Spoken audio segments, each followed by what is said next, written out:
priming for Aaron Rodgers to be a New York Jet.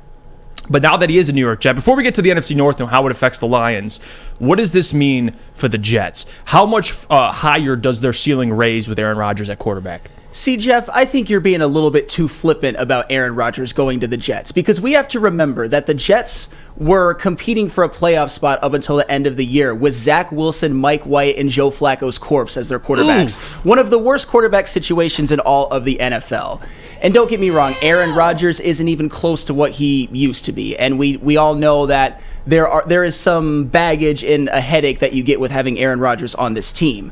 But we have to also remember that this is a roster that's been constructed around that has some players. You got Garrett Wilson, Offensive Rookie of the Year. Sauce Gardner, Defensive Rookie of the Year, All-Pro corner as a rookie, arguably the best corner in the league. He's basically prime Darrelle Revis as a rookie, and you think he's only going to get better. You got Quinnen Williams on the defensive line. Breece Hall, who, if he didn't get hurt, probably would have been in the running for Rookie of the Year because on a per-game basis, he was absolutely electric. And then you got a guy like C.J. Mosley at the linebacking core. So to me, Aaron Rodgers, if you put him on the New York Jets, which you are now doing, this is a team that can absolutely compete for a playoff spot. And once they get into the playoffs, it wouldn't surprise me at all if they do some damage. I think a lot of Lions fans disrespect Aaron Rodgers a little bit too much and discount the fact that he is going to come in and be so much better than what they had last year. And he has a lot of talent around him.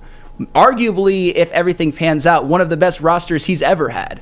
Okay. No, all that sounds great. Like, I think you did a really good job laying it out. It sounds beautiful. But shame on 47% of you in the poll that said they're contenders. Shame on you. Shame on you. Are they a playoff contender? Yeah. Contender. As in, for a Super Bowl? No. What evidence do I have to go off of? He was in an easier conference. He had a good roster with the Packers, easy division to win, and you're telling me he couldn't do it then, but now in the AFC in a much tougher division, in a much tougher conference, he's going to win, or he's a contender now? Hell no. No, he's not. The Jets, to me, and this is why the whole Aaron Rodgers move, it's out of desperation. But still, you're telling me the Jets are legitimate Super Bowl contenders with the Bengals, the Chiefs. I don't even have to go any further. We'll just stop there because those are the two teams in the AFC title game last year.